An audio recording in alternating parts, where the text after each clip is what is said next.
Good morning, good afternoon, good evening, wherever you are in the world. We're really thrilled to have you with us as we continue our experience together this afternoon, today.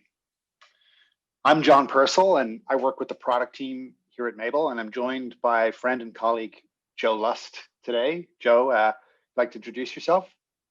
Sure. Thanks, John. So as John said, I'm Joe Lust. I'm an engineer here building the Mabel Cloud, and I've been working on the cloud for quite some time. I work a lot in our cloud infrastructure and, love to, blog and meet up. I work with meetups and speak on the topic. Awesome. Thanks, Joe. Let's just jump right in and get going. So wherever you sit in your organization and whatever your role is, I'm sure you'll agree the way we build, test, and release software is rapidly changing. Now, this is not a new phenomenon, obviously. If we really step back, change and innovation has been a fairly foundational characteristic of this space, well, really for decades, I think. But perhaps the most commonly heard plea or ask that I'm sure most of you or all of you hear is, how do we go faster? How do we speed up? Right? Dare I say it? How do we achieve a higher velocity? Well, the good news here is that you're not alone. Here's a simple Google search that we did last week, and it returned, as you can see, almost 1 billion results in half a second. Suffice to say, speed in software development is a popular subject. Now, there's a company called OutSystems, which many of you may have heard of, and OutSystem conducted a sweeping survey earlier this year. And this was one of the simple questions that they posed. How has the speed of application development changed? And as you can see in the chart, over 40% of respondents said that they saw somewhat faster or much faster speed in their development cycles. Now, we think this is particularly notable when you consider that these increases were seen and experienced within the space of a single year. So from 2019 to 2020, we're seeing over 40% 40% of respondents saying they saw acceleration.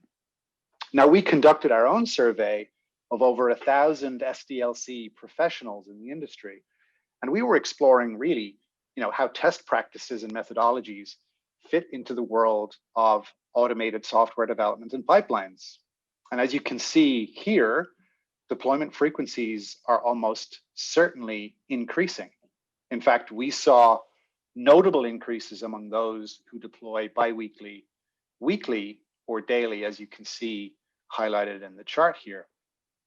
And of course, this is, many of you may have seen this chart earlier today. We see and we feel this ourselves inside Mabel in the way we work. And we're averaging over 100 commits per week for our web application alone, and that's really increasing all the time. And that's not really surprising when you consider that we're adding or changing well over 2,000 lines of code each week.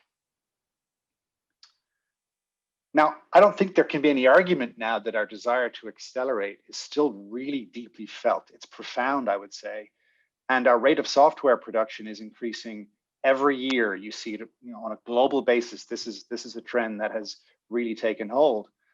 And one of the key concepts that we're talking about in the industry to help achieve this is the idea that we call shift left, or we're shifting left, something I'm sure you've heard, most of you or all of you have heard, and you've certainly heard it at several points today. It's a key concept, especially in the world of test. But what do we mean by shift left? What on earth does this, what does this mean? How would we define it? Well, if you're one of those people that's tried to define how agile your organization is, then you'll understand that the answer is, it depends, right? Shift left sort of depends, right? It depends on where you sit.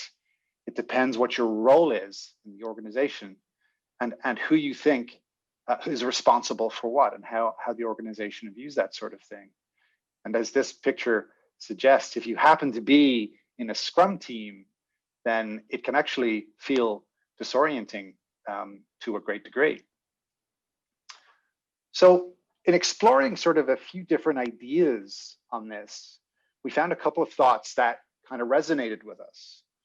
Now, Troy, as you can see from Pink Elephant here, suggests that shift left is about nurturing a culture of ownership and accountability for results. That certainly, makes sense to us. Now, John Custy below proposes an alternative definition. It's about moving the person, the process, or the technology closer to the customer.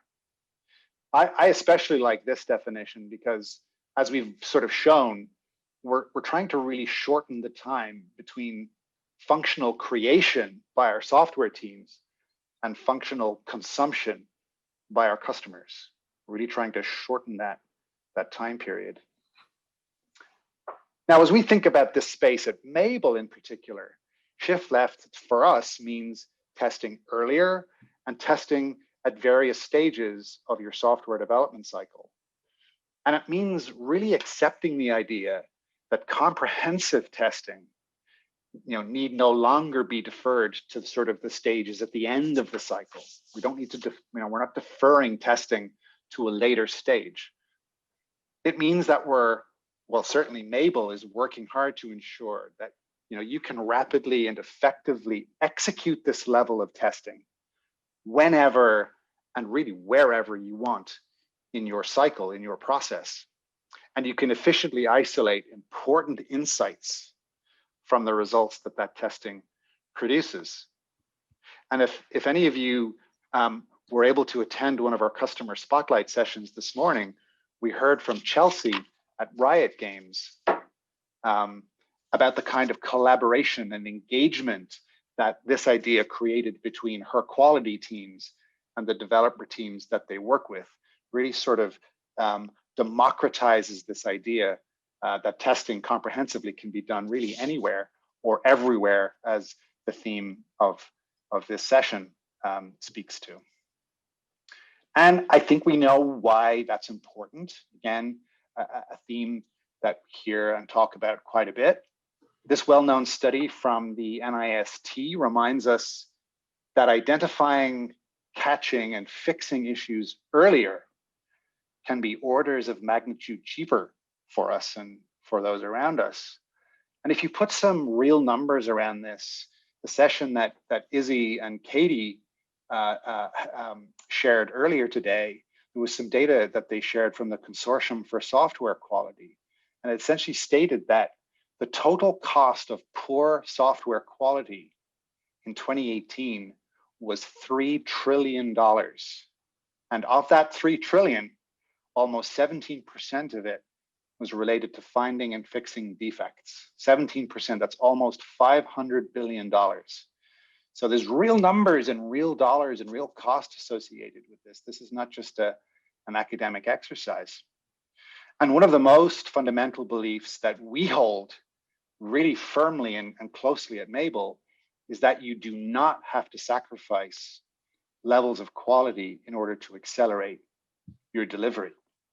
The data is telling us this, as we can see, and the technology and principles, well, they're already here and they're already helping many, many companies, hundreds, thousands, hundreds of thousands of companies around the world really take advantage of this idea and shift their work left.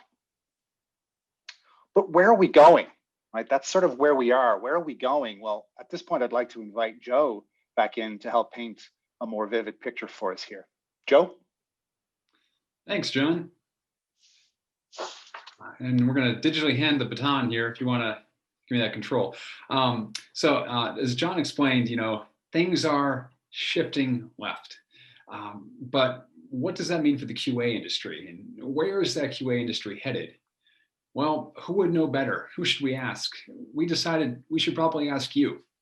And that's why, as these results here show, from the Dev Test Ops survey 2020 that Mabel conducted, if we break down the tests, the types of tests, into 10 different categories, we see a bifurcation. We see two areas. In one area, on the left-hand side of this chart in green, we see areas that are very highly automated.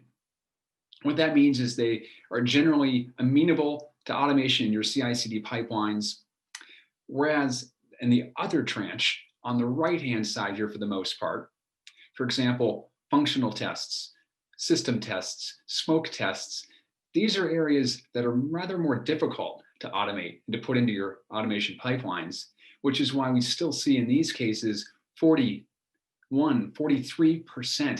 of groups, QA organizations like yourselves, are still doing this manually. So when we look at where QA is headed, as you're trying to keep up with that tidal wave of changes and rapid deployments coming from development organizations, these areas that are hard to automate need to be made easier to automate. Continuing on, if you could just give me the next slide, John. Thanks. Once we start automating these areas, we run into another challenge, and that's infrastructure limitations.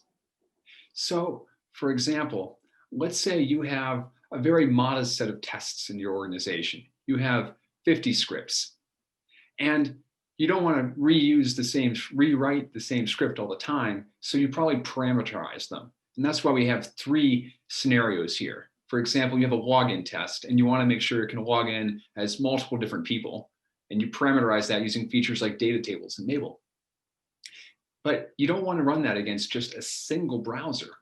So, for example, maybe you want to run that against the top 4 browsers, like Internet Explorer and Firefox and Chrome and Safari. And you maybe also want to run them against like large screens and small screens, so we could have 8 variants. And of course, there's more. What if we've got 3 different target environments to deploy to, like the typical integration, UAT, and production environments? And finally, maybe you deploy multiple times per day as you progress through this cascade of environments. Well, in this, what we find to be typical case, that's 11,000 test runs per day. And of course, your tests take time. So in our example here, we pick a modest runtime of 7 minutes.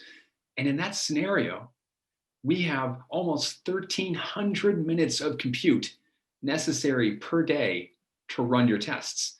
And to put that into a more realizable term, that's 52 days per day. Now, we might say we can just use 52 computers, but that would take all day. And your engineers, your QA individuals, everybody needs to get their responses in a timely manner. They don't have 52 days to wait. So we're actually going to need even more resources so we can get those answers quickly. So when we look at where QA is headed, we also see the need to use cloud or other highly scalable infrastructure components so you can run all these tests as you test everything and do it in a way to get answers quickly to your stakeholders. Can I get the next slide, John? Thanks a lot. So we also, zooming out from this, see 3 general tranches of the benefits where these QA organizations are moving. These in general are time, cost, and collaboration. Digging into them, with regards to time, we know that when a bug escapes QA, when it gets to production, it's not your engineers that find it, it's your customers. We're paying our customers to do our testing. But they don't just open a Jira ticket. They have to talk to support. And support has to spend their time on this. And support has to investigate. Then it has to get kicked up the chain, for example, to a triaging group that's going to review it each morning. And finally, perhaps to an engineer who has to go fix it. A lot of time is being lost and spent in all these areas, not critical to shipping software. And as we know, in your organization, there's one thing you can't make more of, and that's time. Moving to cost, we also know that time is money. And as we saw in the great numbers, the NIST chart that John showed earlier, if we catch that bug earlier, when we perhaps made the bug in development, it costs us 6 times less. And even more importantly, when we're not jumping back and forth between bugs and code, we don't have to context switch as much, and we become much more efficient at our jobs. And above all, with regards to cost, the opportunity cost lost to when we are fixing bugs rather than shipping product, that's very impactful for organizations. Finally, in the tranche of collaboration, we see QA organizations starting to break down walls. By break down walls, I mean, once upon a time, we might have heard phrases like finding bugs in production's QA's problem. Not any longer. As QA teams start to work together with development teams, shifting left in their organization and pushing quality throughout, we see them building cultures of quality in those organizations, where every team member can start contributing to reviewing tests or creating tests, and overall make quality a team sport where everybody's a player. Can we get the next slide? So how do we do that at Mabel? How do we see those changes in the QA organizations coming to Mabel? Well, at Mabel, we really encompass testing earlier. We do this generally in 3 areas: testing locally, testing in your CI/CD automation, and testing on deployment. When testing locally, we mean running those classic unit tests that you've been making for quite some time now, but also running API tests and running local end-to-end tests. For example, using tools like the Mabel Test Runner CLI, where you can run those tests not just in the cloud, but on your desktop. Why didn't you get rapid instant feedback as a developer or a QA contributor? In the CI/CD tranche, we want to be running tests automatically all the time that we can. For example, testing your preview environments, testing every branch, testing every commit, and again, running that with rich tests with end-to-end UI automation. In doing so, you also let tests be running when you're not running them. It's a force multiplier for a QA team to know that I push a commit and something else is going to check it out. And if it's not good, it'll let me know. I can focus on my work and something else takes care of test running for me. Finally, with regards to deployments, we want to make sure we test every deployment, not just the deployments to production, but also those to UAT, to your integration environment or to your preview environments, and to be doing it on every deploy all the time. Next slide. So in doing that, we really need to test throughout our release pipelines. Here we have a general representation of what a release pipeline might look like in your organization. On the left, we have the areas we'll call proposed changes.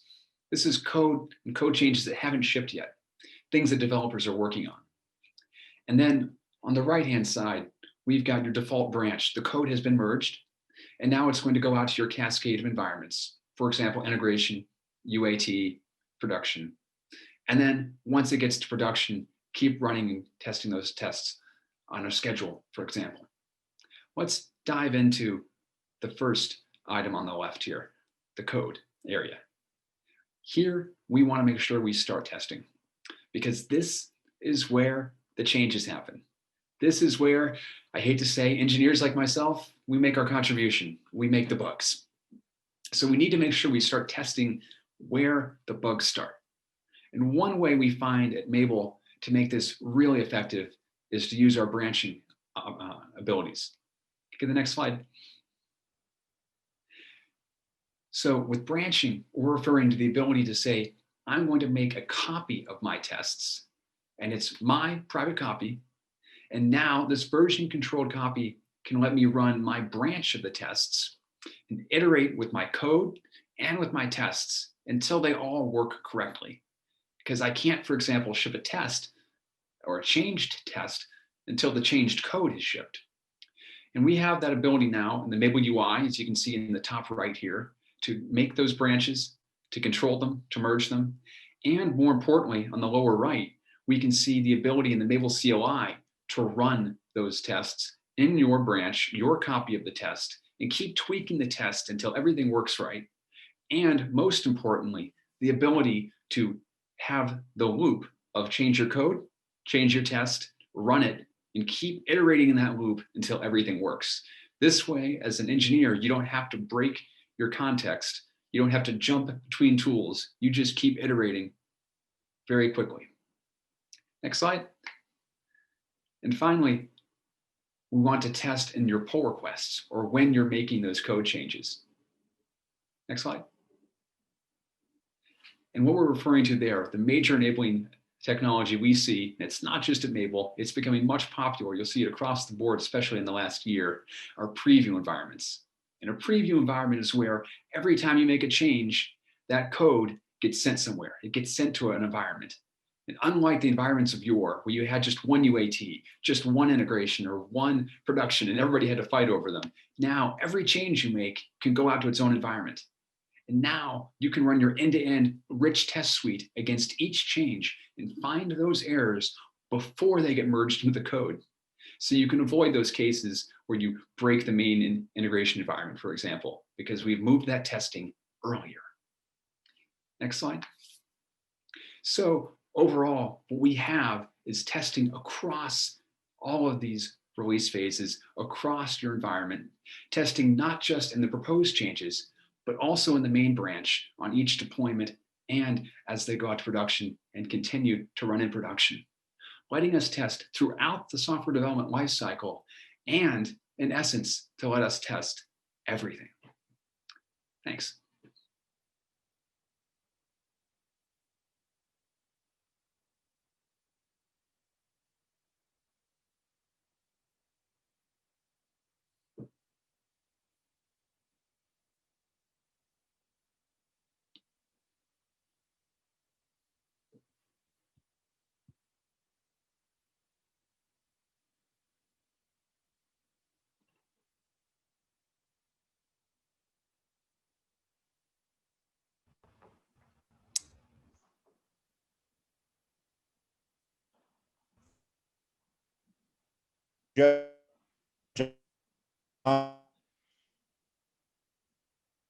Apologize for the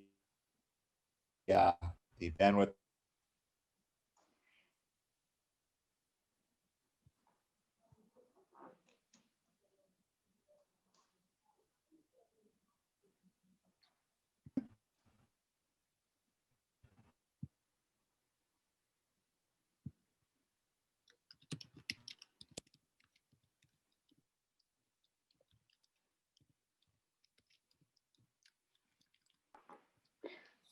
It seems like we're having some technical difficulties with our bandwidth to our session host, Gabe. Typically at this point of the session, we'd love to explore some questions, but Joe and I are a little blind to the questions at this point since Gabe is the person who sees those. If we can get Gabe back in a moment or two, we'll try to address as many of those as we have time for. But of course, if we don't have time and we can't get Gabe back, all the questions have been certainly captured and recorded, and we'll be happy to follow up after the event. So sit tight for a moment or two, and we'll see if we can get Gabe back. Thanks for your patience.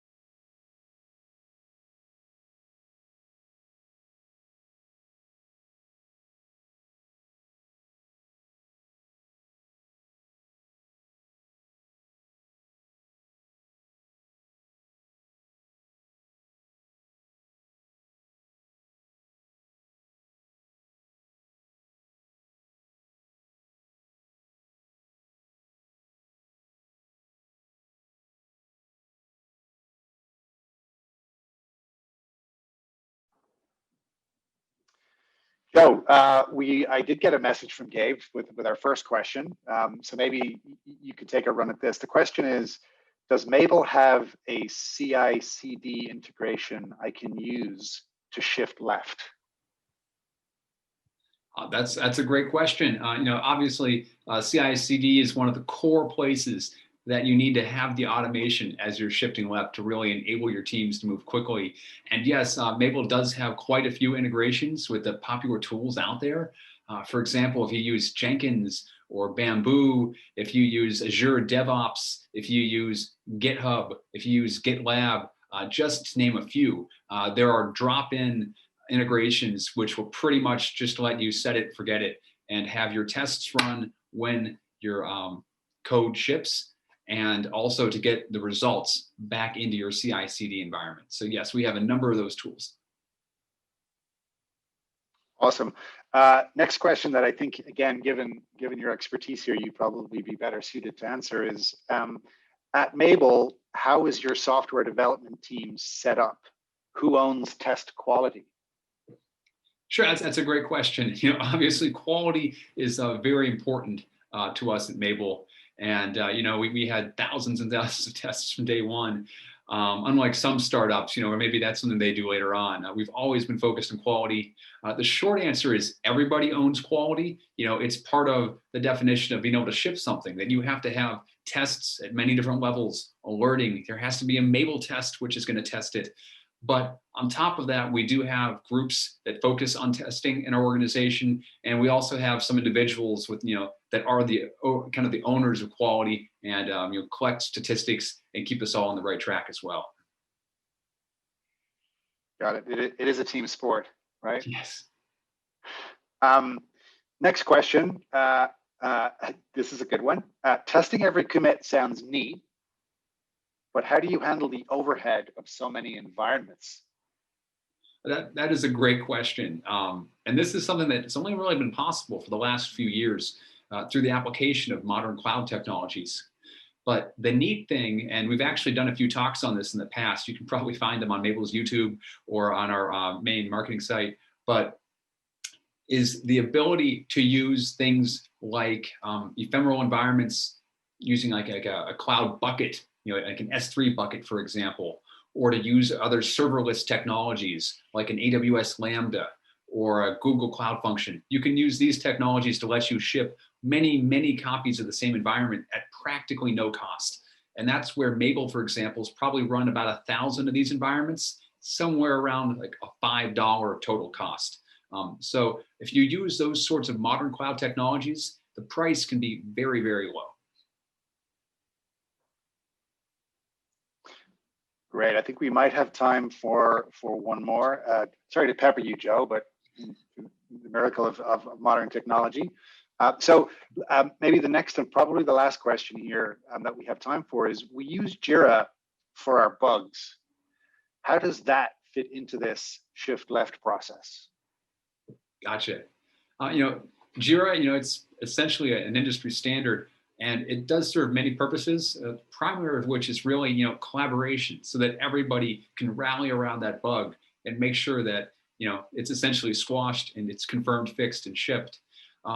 You know, Jira at Mabel is important. You know, we use it internally, but we've also developed both Jira Cloud and Jira Server integrations. So, for example, if your organization uses Jira, we have a Mabel Jira Server integration where you can generate tickets in Mabel, have them show up in your Jira server, and also keep track of the status of your tickets that are linked to Mabel tests to see the results of those Mabel tests in your Jira tickets. So that lets you go back and forth between Mabel and Jira and make sure that everybody is able to collaborate on that bug.